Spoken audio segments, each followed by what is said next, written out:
देखिए, मुगल काल से लेके आज तक, जब मुगलों का राज था ना देश का हिंदू तब खतरे में था, जब अंग्रेज़ों का राज आया ना हिंदू तब खतरे में था।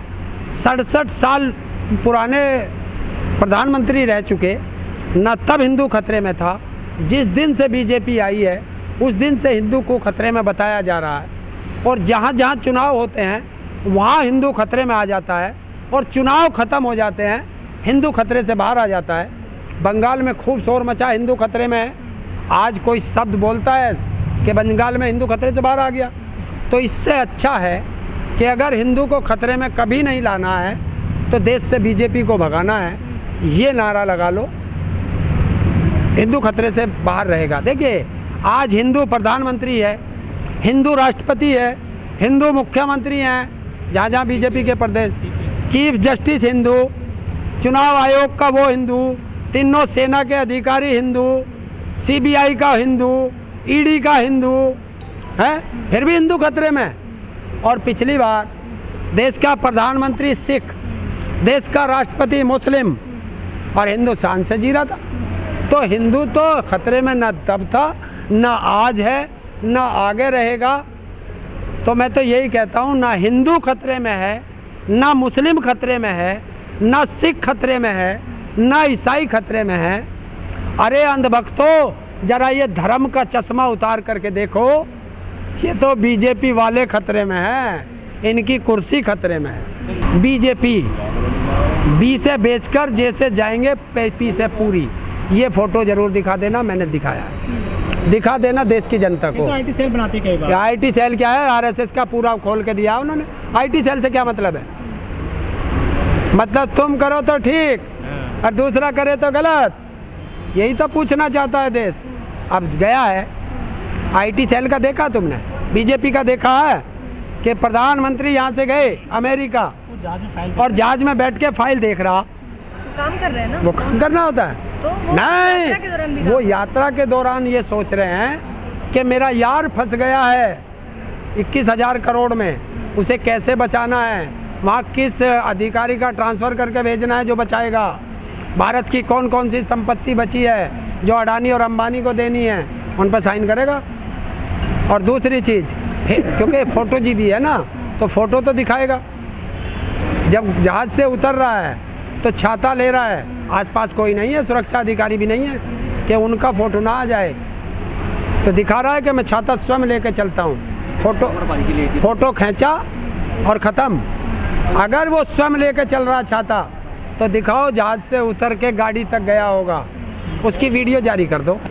ये अब किसान नहीं, देश बचाने का आंदोलन है। इसमें किसान, मजदूर, बेरोजगार, युवा, महिलाएं, व्यापारी, छोटे व्यापारी, पूरा ट्रांसपोर्ट, वो ट्रक वाला हो, बस वाला हो, टैक्सी वाला हो, टेम्पो वाला हो या रिक्शा वाला हो, सबसे हमने अपील की है कि एक दिन के लिए, देश बचाने के लिए एक दिन को 27 तारीख को सड़कों पे ना आए, ताकि आपका 10 बजे से 4 बजे तक है।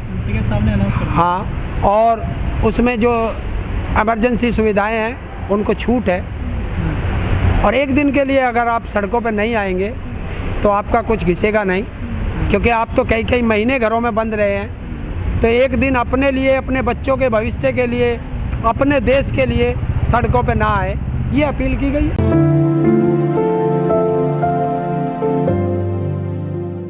अब वो हत्या है, आत्महत्या है, क्या है, वो तो सीबीआई जांच का विषय है। लेकिन टिकैत साहब ने कहा था 24 हत्याएं हो चुकी हैं महाराज साधुओं की, इनके राज में क्या हो रहा है। और जिसकी हत्या हुई है वो कोई छोटा मोटा व्यक्ति नहीं है, मठाधीश है और राम मंदिर से जुड़ा हुआ है। और दूसरी चीज, जो आदमी हस्ताक्षर करना नहीं जानता, वो 15 पेज का कैसे उसने सुसाइड नोट लिख दिया, तो ये इसमें बहुत बड़ी साजिश है। उनको जांच का विषय है, जांच होनी चाहिए।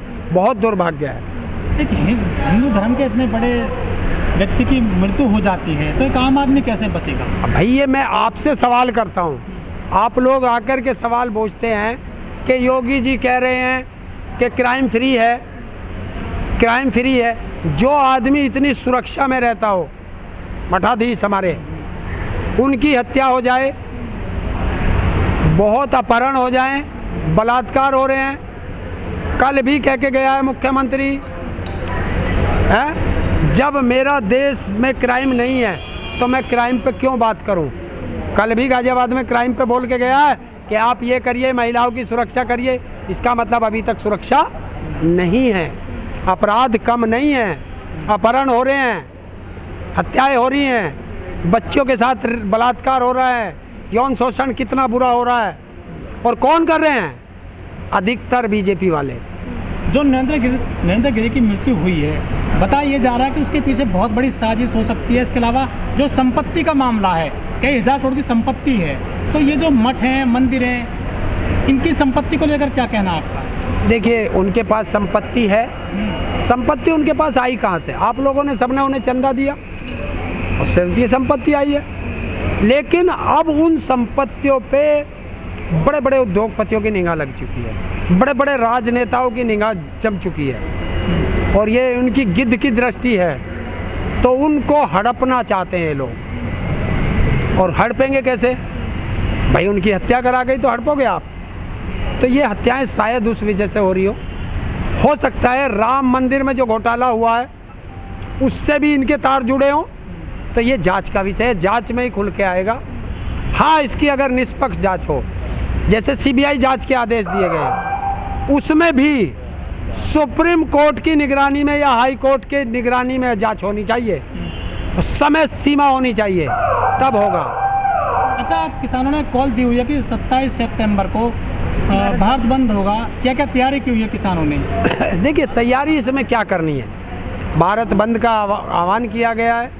जब ये राजनेता करते हैं, जब ये जो प्रधानमंत्री थे, जब ये विपक्ष में थे, ये लोग बंद करते हैं और हजारों करोड़ की संपत्ति का इन्हें वो है, तो ये जो देश का अन्नदाता सड़कों पे पड़ा है, यो कितने हजार लाख करोड़ की संपत्ति का भारत का नुकसान हो रहा है, इसको ध्यान नहीं है। ये बड़ी बड़ी रैलियां करते हैं, गाड़ियां बुक करते हैं, ट्रेनें बुक करते हैं, देश का पैसे का, कहाँ का टैक्स का पैसा है, उसे बर्बाद करते हैं, वो नहीं दिखता है। अगर हम अपने अधिकारों के लिए सड़कों पे आए, आपने देश के अंदर ऐसा माहौल क्यों पैदा किया कि देश के नागरिकों को सड़कों पे आना पड़ रहा है, आंदोलन करना पड़ रहा है? राजनेता, उस राजा का काम होता है कि अगर उसकी प्रजा का, उसका नागरिक एक व्यक्ति भी सवाल कर रहा है तो राजा को उस पर एक्शन लेना चाहिए। और यहाँ तो देश की जनता सड़कों। पहले जब भी भारत बंद का किसान नेताओं ने आह्वान किया है, नेशनल मीडिया ने दिखाया कि इसका कोई असर नहीं हुआ, हर जगह नॉर्मल काम चलते रहे। इस बार का भारत बंद कितना अलग होगा, और क्या नेशनल मीडिया को दिखेगा ये भारत बंद? ये दिखता तो सबको है, बजाय उनका चश्मा खराब है, उनका चश्मा बदलवाना पड़ेगा।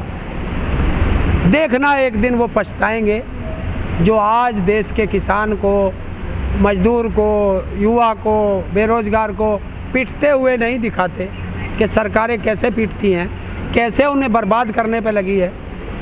ऐसा नहीं है कि बर्बाद, जब देश बर्बाद होगा मैं ही बर्बाद होऊंगा, आपके हाथ में माइक है, आप भी बर्बाद होंगे। ऐसा नहीं हो, बर्बादी देख करके आएगी। देश के अंदर महंगाई है, महंगाई ये नहीं है कि वो सिलेंडर मुझे ही महंगा मिल रहा है, क्या उस अंधभक्तों को नहीं मिल रहा? उस नेशनल मीडिया को, कि जिन्हें तुम नेशनल मीडिया कहते हो, उनके घर में नहीं जा रहा। पर क्या है, उनको क्यों नहीं दिखाई दे रहा? उनके घर दलाली का पैसा जा रहा है, दलाली के पैसे में उन्हें नहीं दिख रहा।